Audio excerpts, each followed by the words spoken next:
오늘은 전몸살의 원인과 대처 방법에 대해 함께 나눠볼게요. 가슴 통증은 왜 생기는 걸까요? 가슴 통증이 생기는 여러 가지 경우가 있지만 안녕하세요. 엄마를 지키는 튼튼맘스 엄지스쿨의 멘토 권유란입니다. 안녕하세요. 엄마를 지키는 튼튼맘스 엄지스쿨의 멘토 이효정입니다. 출산 후 아기를 만나니 너무 행복하시죠? 저도 아기를 뱃속에 품고 아기가 태어났을 때 그런 때가 생각이 나네요. 그런데 아기를 만난 기쁨도 잠시 우리에게 찾아오는 불청객 전몸살, 유방우렬입니다. 그럼 이 불청객 전몸살, 유방우렬이 왜 생기는 걸까요? 쉽게 생각하면 교통정체와 비슷하다고 생각하시면 돼요. 유선에 정체된 모유가 제대로 잘 배출이 돼야 하는데 이게 배출되지 못해서 생기는 증상이죠. 모유를 만들기 위해서 우리 몸은 유방에 집중을 하게 됩니다. 유선이 활동을 본격적으로 시작하면서 정맥도 부풀고 혈액과 림프액이 모이면서 유방에 부종이 생기고 모유가 생성되기 시작하기 때문에 효과적인 수유를 하지 못하면 순식간에 전몸살, 유방우렬이 생기게 된답니다. 너무 아프죠? 맞아요. 네, 고통스럽습니다. 사실은 출산보다 더 힘든 게 전몸살이라고 얘기하기도 하거든요. 그럼 엄마들은 전몸살에 대해서 어떤 고민을 하고 있을까요?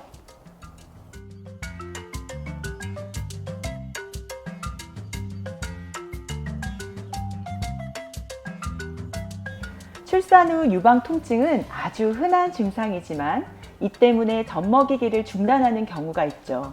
저는 그런 엄마들을 만나면 사실 너무 속상합니다. 맞습니다. 네.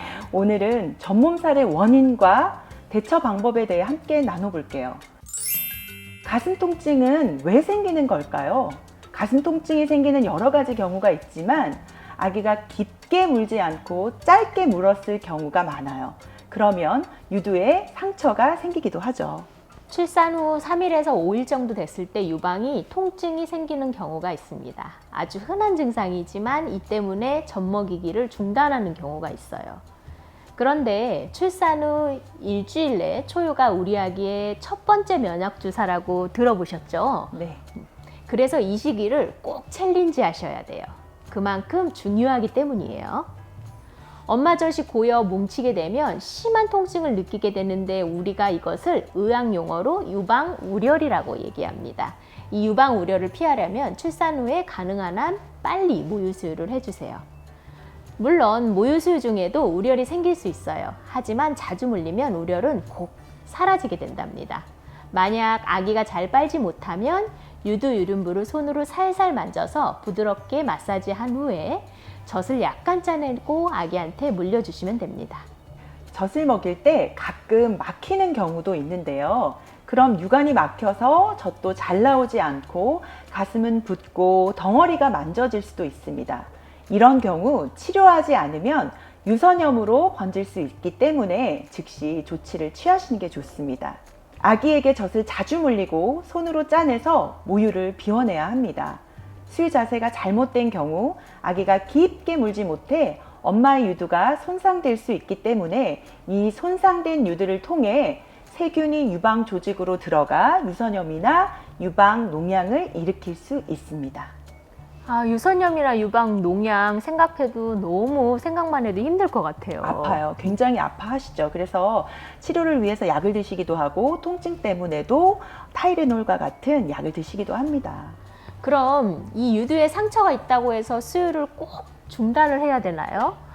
그렇게 생각하시는 분들이 있는데 그럴 필요는 없어요. 오히려 아기에게 자주 수유를 하게 되면 유방의 우렬은 더 좋아지게 된답니다.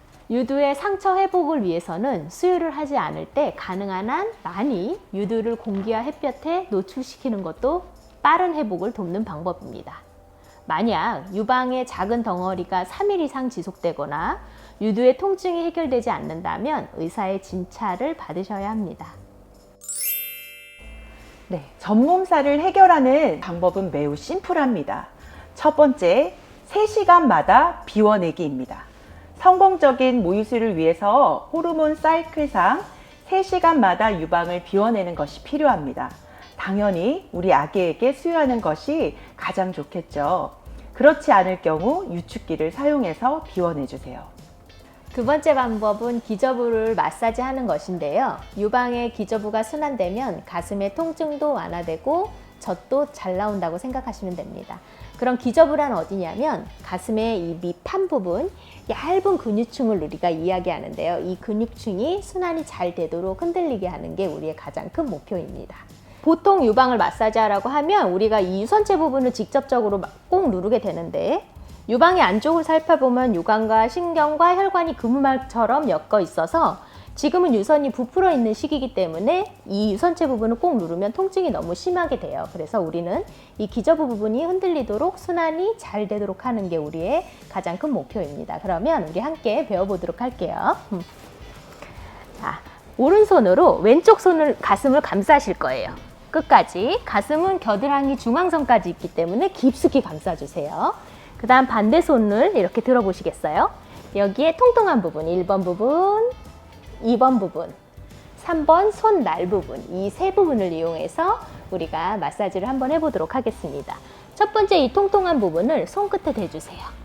그런 다음 통통한 부분에 힘을 준 후로 가로로 밀어보실게요. 하나, 둘, 좋습니다. 셋, 넷. 그 다음 대각선으로 감싸신 후에 아까 그 2번 통통한 부분이 있죠? 바닥에 대시고 대각선으로 밀어보실게요. 하나, 좋습니다. 둘, 셋. 자, 3번 손날 부분을 이용해서 밑에서 위로 올려주실 거예요. 한 번, 두 번, 세 번. 그러면 우리는 유선체 부분은 건드리지 않고 가슴의 기저부 부분만 옆으로 움직이게 마사지를 하고 있는 거예요. 자, 반대쪽으로 한번 해보겠습니다. 반대 손으로 가슴을 감싼 후에 아까 1번 통통한 부분은 손끝에 감싸시고 가로로 밀어보도록 할게요. 1번, 2번, 3번. 대각선으로 감싸시고 두 번째 부분을 이용해서 사선으로 밀어줍니다. 하나, 둘, 셋. 밑에서 위로 한 번, 두 번, 세 번. 그리고 전체적으로 가슴을 잡고 살살살살 흔들어 주시면 됩니다. 네. 지금 한 게 한 세트고요. 아침, 점심, 저녁 자기 전에 한 번 하실 때 3세트씩 해주시면 됩니다. 이걸 하시면 나중에 아기 낳고 나서 전몸살의 위험성도 줄어들고 젖도 잘 나온다고 생각을 해주시면 돼요. 세 번째로는 냉찜질입니다. 실제로 많은 산모들이 활용하는 방법으로 전몸살은 우열로 인한 붓기와 통증을 동반하죠. 이때 찬 물수건이나 쿨링팩을 이용하여서 냉찜질을 하는 것이 큰 도움이 됩니다. 예전에는 생양배추의 초록색 이파리 부분을 직접 이용했었는데요. 요즘은 간편하고 더 좋은 제품들이 많이 출시되었습니다. 이렇게 튼튼맘스 양배추 가슴팩과 양배추 가슴 쿨링볼로 간편하게 케어하실 수 있어요. 출산 후에 제가 직접 실험해 보았는데요. 우열이 생긴 후에 아무것도 하지 않았을 때와 차가운 찜질만 했을 때, 그리고 양배추 크림 쿨링볼이나 양배추 가슴팩 모두를 사용했을 경우 훨씬 불편감이 감소되는 것을 저는 경험했거든요. 예전에는 저희가 생양배추를 많이 사용하라고 권유드렸는데 이 생양배추가 단점이 있어요. 네. 구하기도 일단 힘들고 냄새가 나요. 맞아요. 그래서 네. 조금 불편한 부분들이 있는데 최근에는 정말 쿨링팩이나 쿨링볼들이 많이 나와 있어서 이런 걸 사용하시면 훨씬 더 편하게 효과 좋게 사용하실 수 있습니다. 네. 네 번째, 몸에 핏대지 않는 편안한 속옷을 입어주세요. 원활한 혈액순환을 위해 와이어가 없는 면 소재의 속옷을 추천드립니다. 저는 수유 나시를 추천해요. 이렇게 후크가 있어서 후크를 빼면은 간편하게 패드를 부착할 수 있고요. 여기 셔링도 좀 잡혀 있어서 배도 좀 따뜻하게 해주는 그런 수유 나시가 좋더라고요. 제발 이것만은 하지 말아주세요. 온찜질, 유선체를 직접적으로 누르는 행동은 비추입니다. 우려이 있을 때 온찜질은 우려를 훨씬 더 심하게 하기 때문이에요. 유방의 안쪽은 유관과 혈관, 신경이 그물망처럼 얽혀 있기 때문에 유선체를 직접적으로 힘으로 누르면 유선이 손상될 수 있기 때문입니다. 오늘 정말 많은 내용을 했네요. 맞아요. 우리 엄마들이 더 도움 되셨으면 하는 마음에 많은 것을 준비해 봤습니다.